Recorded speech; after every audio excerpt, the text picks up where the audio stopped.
Imagine just a single picture of a cat eating a bowl of Japanese ramen. Right, just a quirky digital file. Yeah, exactly. No physical inventory, no warehouse, definitely no 4-year graphic design degree. Just a digital file that generated, nearly $100,000 in exactly 30 days. It is honestly hard to wrap your head around at first. It really is. And today, we are looking at the actual mechanics behind this, Mhm. the modern economy's most highly leveraged business models. So welcome to the Deep Dive, learner. We are incredibly glad you're here with us. Absolutely. Today, our core mission is dissecting the surprisingly accessible and frankly mind-blowing ways that everyday people are currently generating serious revenue using AI, like right now. And to unpack this, we're looking at two distinct roadmaps provided by our sources. On one side, we have this BDC SO, business-to-consumer creative product factory. We're specifically looking at how creators are leveraging Google's Nano Banana AI, which is based on a really comprehensive breakdown by Wholesale TED. Okay, and the other side. On the other side of the spectrum, we have high-value B2B or business-to-business service strategies, and these are mapped out by entrepreneur Dan Martell. Right. And we should probably establish right away that the sources we are looking at today, they are not peddling some theoretical, get-rich-quick fantasy. Yep, not at all. The strategies outlined are about quote-unquote lazy money. And in this context, lazy simply means highly leveraged and heavily automated. We are looking at very real business models where the friction of production has been almost entirely eliminated. Yeah, the overarching theme across all of this source material is that AI simply provides the raw horsepower. It's the engine block. The engine block, I like that. Right. The actual revenue doesn't come from knowing some secret string of prompt text. It comes entirely from the application. Yeah. It's about how you package that AI output to solve a specific market demand. So let's start with the absolute lowest barrier to entry. If you, the learner, are sitting there listening to this and you don't have an established client roster or a massive B2B network, you need a starting point. You need something accessible. Exactly. And the most immediate avenue staring us in the face is print on demand, or POD, and self-publishing. The tool currently driving a massive wave of this is Nano Banana AI, which, by the way, is actually available for free right now if you are using the pro version of Google Gemini. Yeah, and our sources highlight a really specific subgenre on Amazon's Kindle direct publishing platform, KDP, to illustrate just how frictionless this whole thing has become. What kind of books? Learn to draw books for children. Ah, okay. The mechanics of how this works are what really caught my attention in the wholesale data. So a creator wanted to make a book showing kids how to draw a smiling goldfish. Classic kids book stuff. Right. But they didn't hire an illustrator. They simply asked Nano Banana to generate a reference image of a goldfish, and then they prompted the AI to break that specific image down into a 6-step progressive drawing sequence. So it basically reverse engineers the drawing. Exactly. The AI outputted the steps in seconds. And what's crucial here is how forgiving the software is. Like, if the AI messes up the geometry, say, it puts a closed circle where a tail fin should go, you don't manually redraw it. You just prompt it again. Yeah, you just give it a text command like, open that circle on the right side, and it alters the vector instantly. That's wild. And the economics of that specific workflow are just striking. That single goldfish book, published just 2 months prior to the source video's release, was estimated to be selling 23 to 29 copies every single day. Wow. Wait, every day? Every single day. That translates to roughly $250 to $300 a day in sales. And get this, the creator actually launched 3 similar books on the exact same day. Okay, so what's the math on that? It brought their total estimated daily sales to between $700 and $800. For goldfish drawings. Essentially, yes. I mean, that strategy scales perfectly into other formats, too, like scavenger hunt books. You know, the ones massive, highly detailed pages where a child has to find hidden objects? Oh, yeah, I used to love those. Right. So you prompt Nano Banana to generate a massive, busy picture spread across 2 pages, like a crazy zoo scene. Then you take that image into a free design platform like Canva, drop a blank white rectangle in the corner, and feed that file back into the AI. Okay, and what does the AI do with the rectangle? You instruct it to turn the blank rectangle into a "Can you spot this?" panel featuring specific animals from the main scene. Our sources found one creator utilizing this exact method whose book is selling an estimated 5,000 to 9,000 copies every single month. The underlying mechanism here, Kindle Direct Publishing combined with AI, is what makes this so viable for a single operator. When a customer clicks buy on that scavenger hunt book, Amazon's facilities print that single copy on demand. Just one copy at a time. Exactly. They box it, ship it out, take their cut for the logistics, and drop the net profit into the creator's account. The person who designed the book literally never touches physical paper. It's basically like owning a global printing press, but without having to pay for the warehouse space. You are essentially just minting digital assets and letting Amazon or apparel companies like Printify or Printful handle the physical reality of the product. Right. And we see this exact same set and forget architecture in the apparel space. Going back to that t-shirt design you mentioned in the intro, the picture of a cat eating a bowl of Japanese ramen. Such a weird, specific thing. It is. It wasn't high art at all. It was just a quirky, highly specific trend on Etsy and Amazon. Yet that single digital file resulted in over 4,000 sales in 1 month. The math on that comes out to roughly $79,000 to $99,000 in gross sales in a 30-day window. Which just goes to show AI effectively removes the technical skill barrier of graphic design entirely. Because you no longer need to spend years mastering Adobe Illustrator to draw a ramen-eating cat. The value in the market shifts completely. It moves away from the execution of the art. Exactly. And it lands squarely on market research and trend spotting. The winner is the person who can find the hungry crowd and feed them exactly what they want instantly. That volume play is fascinating. You are essentially throwing a massive net to catch thousands of buyers interested in a broad trend. But there's a totally different approach outlined in our sources where you trade that massive volume for a much higher margin. By personalizing the output. Exactly. Yeah, you're looking at the premium market there. Personalization is historically the single highest valued trait by consumers, but, it was always bottlenecked by human labor. Because it takes time to make something custom. The prime example the sources give is custom pet portraits. Let's trace the workflow on this because it's brilliant. You, the customer, take a photo of your dog on your phone and upload it to a specific Etsy store. Okay, pretty standard so far. Right. The store owner has a library of pre-generated AI templates like a 19th century king, a medieval knight, an astronaut, whatever. They feed your dog's photo and the template into Nano Banana, and in under a minute, the AI seamlessly maps the dog's head onto the template. Under a minute, that's the crazy part. Yeah, and the store isn't even printing physical products in some cases. They're just selling the digital download for people who want custom portraits in, say, a cute chibi anime style or a Pixar 3D style, which the customer then just prints at home. And the output is incredibly convincing because the AI understands ambient lighting, texture, and pixel blending. Doing that manually would take a human Photoshop expert hours of masking and color grading to get right. Hours versus 60 seconds. Exactly. The financial upside of removing that bottleneck is massive. One Etsy store executed these custom shirts was doing around 259 sales in a single 24-hour period. Oh my God. Yeah, it's $26 a shirt. That's roughly $6,700 a day in revenue. Okay, I have to push back a little on the lazy aspect of this specific model, though.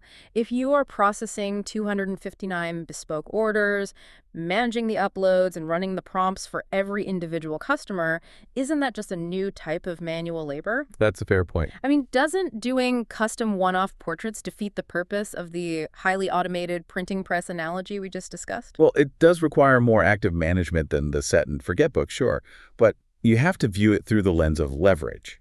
People will pay a massive premium to see their own pet in a piece of art. True. People love their pets. Right. What the AI is doing is collapsing the production time required to capture that premium. Historically, a bespoke portrait of a pet took days of painting or digital rendering. Now, mapping ahead takes 60 seconds. You are processing orders, yes, but the AI allows a single operator to scale a highly personalized bespoke product line in a way that was literally impossible just 5 years ago. So the premium totally justifies the 60 seconds of manual processing per order.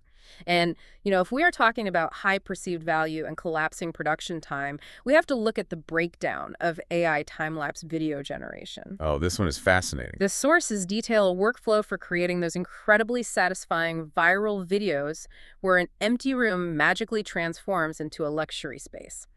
The ones on Instagram. I get lost in those all the time. Yeah. This specific process utilizes Nano Banana to generate the static assets, and then it combines them with an AI video animator called Clink. The daisy chaining process here is brilliant. First, you ask Nano Banana for a high-resolution picture of an empty concrete room. You save that file. Then you prompt the AI to edit that exact image by adding black decorative stones to the floor. You save that second file. Okay, so you have a before and an after. Right. You take those two static images to Clink, setting the empty room as the start frame and the stone floor as the end frame. You type a prompt like time-lapse of workers adding stones. Clink doesn't just transition the images, it literally hallucinates the video frames in between, generating little digital workers physically laying the stones down. And then you just repeat that process sequentially. Exactly. You take the image of the stone floor back to Nano Banana, ask it to add an epoxy layer, and run those two through Clink. Then you add luxury furniture and run it through Clink again. So you're building a whole narrative. Yeah, you stitch those generated mini clips together in a basic video editor, speed the whole thing up, and you have a viral home renovation time-lapse. But here is the kicker. The server cost for doing this completely blew my mind. What did it come out to? Using Clink's basic plan, that entire video sequence costs about 54 cents in server credits. 54 cents. When you compare that to the traditional alternative, the disruption is just obvious. I mean, hiring a human 3D animator to build the wireframes, texture the models, and render that sequence would cost anywhere from $200 to $500. Not to mention days of rendering time. Exactly. The cost of production has collapsed to literal pennies, and creators are monetizing these time lapses by posting them as Instagram Reels. One account analyzing the sources had 4.8 million views on a renovation video. Wow. Yeah, and their profile linked directly to a phone number. They're basically capturing the attention of people mesmerized by luxury home improvements and selling those captured phone numbers as high-quality leads to local contractors. That is so smart. Others are operating on a smaller scale too, using the same animation tools to create looping visual canvas covers for musicians on Spotify. They sell the service on freelance marketplaces like Fiverr for around $60 a gig. But there is a ceiling to consumer markets based purely on discretionary income, right? Dan Martell's data suggests that if you want to make the jump from a $50 a day side hustle to generating $500 to $1,000 a day, you have to stop selling to individual people. And start selling to businesses. Exactly. You have to start solving critical bottlenecks for businesses. Right, because businesses operate with dedicated budgets designed to solve painful problems. And in the modern digital landscape, one of the most painful problems for any brand operating on YouTube is getting viewers to actually click on their videos. It's all about the click. It is. This is the foundation of high-ticket AI thumbnail design. To a casual viewer, a thumbnail seems pretty trivial. But to a YouTube creator running a business, the click-through rate dictated by that thumbnail is literally the difference between a video losing money or generating massive ad revenue. So the stakes are high. Martell's sources emphasize that you aren't just typing a vague prompt into Midjourney and hoping for a pretty picture. It is a highly analytical process. You're using data. Heavily. You use dedicated data platforms like 1of10 or ViewStats to relentlessly study the viral geometry, color theory, and text placement of successful videos within a very specific niche. You identify the visual patterns that drive clicks, and then you use AI tools to execute those patterns flawlessly for your clients. And creators are happily paying $50 to $400 a day for this. Martell mentions observing a dedicated thumbnail designer sitting in a room with 2 monitors, just iterating high-converting designs for 5 different YouTube channels simultaneously. That's incredible leverage, and the B2B applications expand significantly when you look at web infrastructure, too. There are roughly 22 million small businesses in North America, many with severely outdated web presences. Oh, absolutely. The local plumber with a website from 2004. Exactly. Historically, building a robust custom website cost a business $5,000, $10,000, sometimes $25,000 and took months. Now, the workflow utilizes no-code AI builders like Framer AI, Bolt, or Reloom. The mechanics of Reloom are particularly interesting here. Instead of writing CSS code, you simply describe the site architecture to the AI. The AI generates the structural wireframe. Just from a description. Yep. Then you use ChatGPT to analyze the target audience and write highly targeted sales copy while utilizing Midjourney to generate bespoke brand imagery.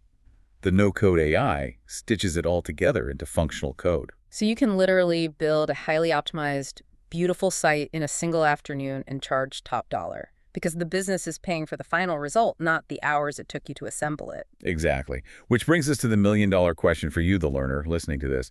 How do you actually convince these businesses to hand you their money when you don't have a massive portfolio or insider connections? Right. The hardest part is getting the client. This is where Martell's audit-to-deal framework comes into play. It is arguably the single most valuable behavioral strategy discussed in the B2B sources. So let's break it down. The process starts with picking a highly specific niche. Think local dentists, specialized auto shops, or maybe fitness influencers. Next, you scrape the leads, building a comprehensive database from LinkedIn or Google. A process Martel calls mapping the universe. Okay, so you have your targets. Then what? The third step is where the leverage really kicks in. You run an audit, you go to a prospect's YouTube channel or their outdated website, and you record a free 60-second Loom video capturing your screen. So you're talking directly to them. Right. You say something like, hey, I was looking at your site and I noticed your landing page structure is causing you to lose conversions. Here are 3 specific things I would change right now. And by the way, I actually used AI to build a custom mock-up of what your new site could look like. And you just give that away. You send that video directly to the decision maker, leading to step 4, which is the low-risk offer. I love that. The psychology of the audit-to-deal process is basically, it's like a mechanic noticing your car has a flat tire while you're in a grocery store parking lot. Oh, that's a great analogy. They walk up with a jack, change the tire perfectly in 60 seconds flat, and then they hand you their business card. You aren't pitching a theoretical service. You are proving undeniable, hyper-specific competence up front. And the reason this strategy is viable today and wasn't 10 years ago comes down to the zero marginal cost of labor. AI allows you to do bespoke, speculative work like the mock-up thumbnail or the draft website wireframe at zero cost to yourself. Right, it takes you 2 minutes of generating prompts instead of 5 hours of manual coding. Exactly. And the business owner doesn't care that an AI assisted you. They care that you proactively identified their specific bottleneck and handed them the solution before they ever opened their wallet. It creates this almost irresistible sense of reciprocity. It's so powerful. But, everything we've explored so far, whether it's selling custom shirts or pitching a website audit, still involves actively selling a product or a service. Right, you're still doing a transaction. But the sources push the boundary even further. We need to examine what happens when you use these AI tools to build completely autonomous digital machines. Ah, okay. This is the realm of true systems automation and faceless media empires. We are moving from single transactions to building recurring revenue engines. Let's look at faceless YouTube channels as an example. The sources detail channels operating in high CPM niches, meaning the topics command premium rates from advertisers, like personal finance or software tutorials. So the ads pay out a lot. Right. These channels are generating $50,000 to $70,000 a month in ad revenue, and you never see a human face on screen. The workflow is entirely orchestrated by AI. How does the workflow actually look for the operator, though? The human operator acts essentially as a conductor. You utilize ChatGPT to analyze successful videos and structure the narrative arc of the script to maximize viewer retention. Then, you feed that script into tools like Synthesia or 11 Labs. Oh, I've heard of 11 Labs, the voice cloning. Yes, these platforms generate incredibly realistic virtual avatars and clone human voices with natural cadence, adding breath sounds and pauses to read the script perfectly. The creator is just orchestrating the assembly of digital parts. The same structural approach is being applied to text, too, with AI blog generation for SEO. The sources emphasize a massive shift in how we find information. The quote they use is, "Search is the new chat prompt." Search is the new chat prompt. That's a big shift. It's huge. Because consumers are asking questions directly to large language models instead of traditional search engines, companies are desperate to ensure their data ranks inside the AI's training ecosystem. So they need a ton of content. Exactly. This is resulting in mass generation workflows. Operators are using AI to pump out highly structured, specific blogs at $10 a piece for massive SEO farms. On the more bespoke end of things, Martel highlights a client who generates over $100,000 a month doing nothing but adapting long-form podcast audio into high-ranking SEO blogs for corporate clients. Which is brilliant, because the mechanism there relies on the fact that large language models heavily favor structured, comprehensive text. The AI takes an unstructured, rambling audio transcript, extracts the core arguments, and formats it with the precise semantic HTML headers and bullet points that search crawlers prioritize. It organizes the chaos, which naturally leads to the ultimate high-ticket B2B service discussed, the AI automation agency. Yes. This involves going into a business and building internal bots to automate their back-end workflows. We're talking things like managing cold email outreach campaigns or parsing messy spreadsheets to automate their bookkeeping. But this is where I actually found myself questioning the longevity of the model a bit. Oh, really? Why? Well, Dan Martell mentions in his breakdown that he actually taught this AI automation process to his 12-year-old son. Right. So if a 12-year-old can sit down and learn how to automate a company's back-end workflows using these tools, won't the market be completely flooded with competitors by next week? Like, where is the protective moat for this business? It is a valid concern. It really is, but it fundamentally misinterprets how corporate value is actually generated. Martell introduces this concept of 10,000 iterations versus 10,000 repetitions. The protective moat is not access to the AI tool itself. I mean, everyone has an internet connection. Everyone has access to ChatGPT. Right, the tools are democratized. Exactly. The actual moat is the continuous 1% improvement in applying that tool to a highly complex, specific business problem. You give an example of that. Sure. Take bookkeeping automation. Historically, a hard-coded bot would completely break if a spreadsheet had a typo. But large language models understand semantic context. They don't just read the cell. They comprehend that an entry for St. Bucks actually means Starbucks. Ah, I see. Right, and they categorize the expense correctly without human intervention. So a 12-year-old can easily learn the mechanics of the software interface. But understanding the nuanced logic of a specific company's financial pipeline to build the right contextual automation, that requires deep business acumen. So the value isn't knowing which buttons to push. The value is knowing why the machine needs to be built in the first place and what logic it needs to follow. Exactly. Furthermore, the goal of internal AI automation isn't to fire the workforce. It is about freeing up human capital. When you automate the tedious data entry of a company's bookkeeping, you aren't replacing the accountant. You are freeing that expert up to focus on creative, needle-moving financial strategy instead of manually dragging spreadsheet cells around. We are watching a real-time shift in the workforce here. The most valuable skill is no longer processing information. Because, let's face it, computers simply process information better now. The most valuable skill moving forward is orchestrating systems. You want to be the conductor of the orchestra, not the person trying to play the flute faster than a machine. Exactly. And if you're trying to sell this kind of internal automation to a company, but the audit-to-deal process feels impossible because you obviously can't see their messy internal spreadsheets from the outside, Martell's advice is simple. You just do the work for free. Just give it away. Yeah, you reach out, offer to build a specific, tailored automation at zero cost, entirely in exchange for a documented case study. Once you do that 5 or 10 times, you possess undeniable proof of your value in the market.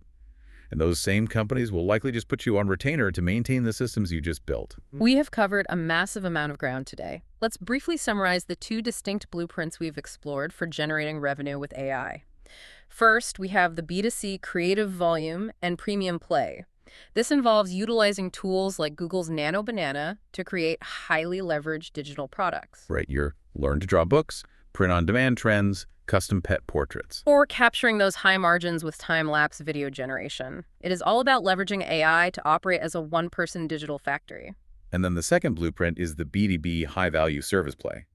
This requires taking those exact same generation capabilities and applying them to solve expensive bottlenecks for actual businesses. Like the YouTube thumbnails or the web design. Exactly. Building highly optimized YouTube thumbnails, generating no-code website infrastructure, or orchestrating internal AI automations.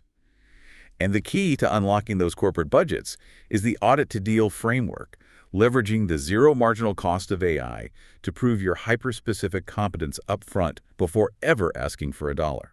It all comes directly back to you, the learner. Whether you are looking for a highly leveraged side hustle or you want to entirely streamline the workflows of your current day job, the technical barrier to entry has officially been demolished. The tools we dissected today are essentially free, or they cost literal pennies per use. The only remaining requirement is targeted action. You just have to pick a specific niche, study the patterns, and start iterating. The technology itself is no longer the hurdle holding anyone back. Your willingness to strategically apply it to a market demand is the only variable left. But as we wrap up this deep dive, I want to leave you with one final, lingering thought to ponder.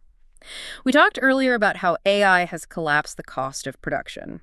If artificial intelligence drops the cost of creating a stunning home renovation time-lapse, a deeply personal custom pet portrait, or a flawlessly formatted 2,000-word SEO blog post to literal pennies, What happens to the perceived value of human imperfection? That's a great question. 10 years from now, when AI can generate anything instantly and flawlessly, will a product that is stamped 100% human-made, complete with all its inherent flaws, asymmetrical lines, and inefficiencies, become the ultimate, ultra-expensive luxury status symbol? It is a fascinating question about the future of how we assign value. Something for you to chew on. Until next time, keep learning.